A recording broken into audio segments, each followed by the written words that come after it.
Help me hit 7,000 subscribers. Support the video with a like and share your thoughts in the comments. I read everyone. Thank you. I never thought a Friday night could change the way I looked at myself. Parties were supposed to be fun, light-hearted distractions from the grind of work, bills, and deadlines. But that night felt different from the moment I stepped through the door. My name is Marcus. I'm 32. I work in architecture, and I've always believed in keeping my life orderly. But no plan could prepare me for Evelyn. She was the type of person who could light up a room, effortlessly drawing attention wherever she went. Everyone knew her name, everyone noticed her laugh, everyone. Except me, until that night. We had met a few times before at small get-togethers, polite smiles, and brief conversations. But something about this party made her and me collide in a way that would stay etched in my memory. It started innocently enough. I laughed at a joke someone made near the snack table, and she looked at me, that piercing gaze that seemed to read my every thought. But then, the words escaped her mouth, and I froze, half drunk on disbelief. You're a mistake. A wave of silence hit me. The music seemed to fade. The chatter became background noise, and the only thing I could hear was that single sentence echoing in my mind. A mistake? Me? Marcus? I had always thought of myself as someone careful, someone kind, someone unnoticed in the best way. But now, under her sharp, dismissive tone, all that certainty cracked. For a second, I wanted to retreat, walk away, hide. But then something inside me clicked. Not anger, not humiliation, clarity. If she saw me as a mistake, maybe it was time to show her why she was wrong. That night became a turning point, and I knew I had to seize it. I made my way across the room, keeping my calm, letting every step radiate the confidence I had been building in silence all these years. Her friends were laughing nearby, and she caught my eyes as if to warn me to turn back. I didn't. I smiled, a quiet, knowing smile. And that's when I realized something crucial. Sometimes, you don't need to fight with words. Your actions speak louder than the harshest sentence. If you're enjoying this story and want to see more real-life transformations, don't forget to like and share the story so it reaches others who might relate. I walked up to her, leaned slightly closer, and said, softly enough that only she could hear, "Maybe I am in your eyes, but I'm about to prove to you that even mistakes can have purpose." Her smirk faltered. A tiny shift, just enough to register. I had her attention now. That's all I needed. As the night wore on, I found opportunities to demonstrate who I truly was. I didn't confront her aggressively. I didn't yell or pout. I simply moved through the party with genuine charm, helping a guest who spilled wine, complimenting a mutual friend's outfit, laughing naturally, owning my space without arrogance. Every interaction built the image of someone confident, someone desirable, someone who was far from a mistake. Somewhere around midnight, she tried to dismiss me again. She whispered to a friend, loud enough for me to catch, "He's just pretending." I smiled internally. Pretending? Maybe. But if pretending meant showing her what she was missing, I'd play the part flawlessly. It wasn't about proving her wrong publicly. That was too easy, too hollow. It was about proving it silently, letting her watch as I moved through the night like I belonged, like I was unshakable. People started noticing. Some nodded at me, some laughed at jokes I made, some sought my opinion on trivial things. Every small interaction chipped away at her certainty. I'd love to hear your thoughts. Comment below on how you've handled moments when someone doubted you.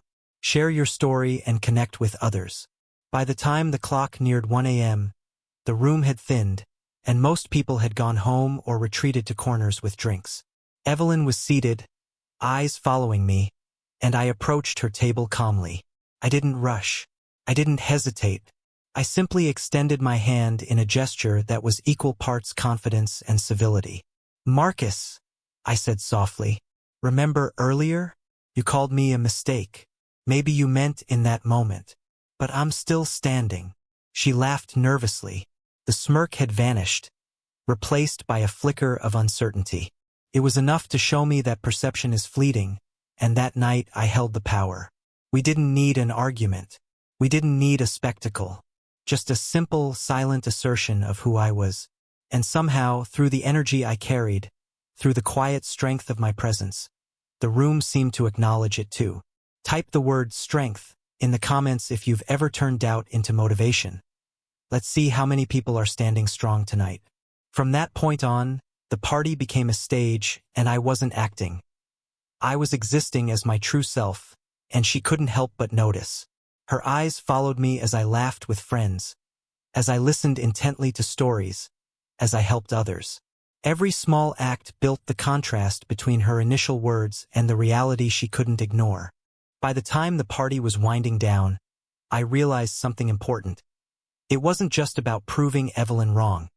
It was about proving to myself that I was worth more than her fleeting judgment. I moved toward the balcony, taking in the night air, letting the cool breeze settle the adrenaline coursing through me.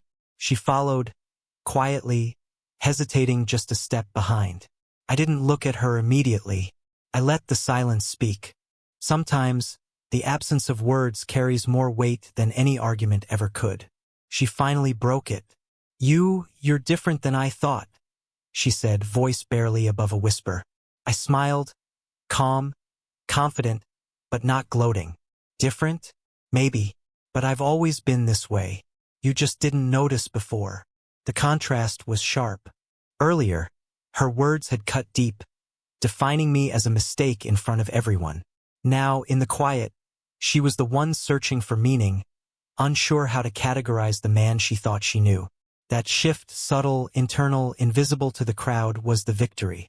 Not arrogance, not revenge, just quiet dominance of presence. If this story resonates with the subtle power of confidence and self-respect, share it professionally with someone who might need this lesson in life or relationships. Help the right people see it. We talked for a few more minutes, short, polite exchanges that carried attention neither of us could ignore. She wasn't apologizing, and I wasn't demanding one. The party noise felt distant, almost irrelevant. It was just the two of us and the truth between us. As the night ended, I didn't ask for forgiveness, I didn't demand recognition, and I certainly didn't linger on the insult. Instead, I left the party feeling lighter, stronger, empowered by my own actions. Evelyn's opinion had lost its power over me, and in that moment, I understood something crucial. The value of a man isn't determined by someone else's fleeting judgment. It's proven by his response to it. Walking to my car, I thought about the lessons embedded in that night. Life will hand you moments where people try to define you, belittle you, or write your story for you. But the real measure isn't in their words, it's in how you answer. Do you crumble or do you rise? I never looked back. Not because Evelyn mattered less, but because I mattered more. I had chosen my own standard, my own dignity, my own definition of success. That choice, I realized, is what separates those who falter from those who truly thrive. Comment below on what you would have done in Marcus's situation. Let's spark a discussion on confidence, respect, and turning insults into motivation. Share your perspective. Weeks later, I ran into Evelyn again, under entirely different circumstances. This time it was casual. A brief nod across the street, a polite smile. The dynamic had changed. There was no lingering bitterness, no tension-filled drama. She had seen the truth in action, not words, and I had cemented my self-respect without needing anyone's approval. Reflecting on that night, I realized how powerful it is to respond with calm, measured confidence. How often do we let words define us, instead of using them as fuel to become better versions of ourselves? That night taught me that your reaction determines your story, and your story determines your life. If you found this story inspiring, please comment with your thoughts on turning doubt into strength, and subscribe to follow more real-life stories of resilience and personal empowerment.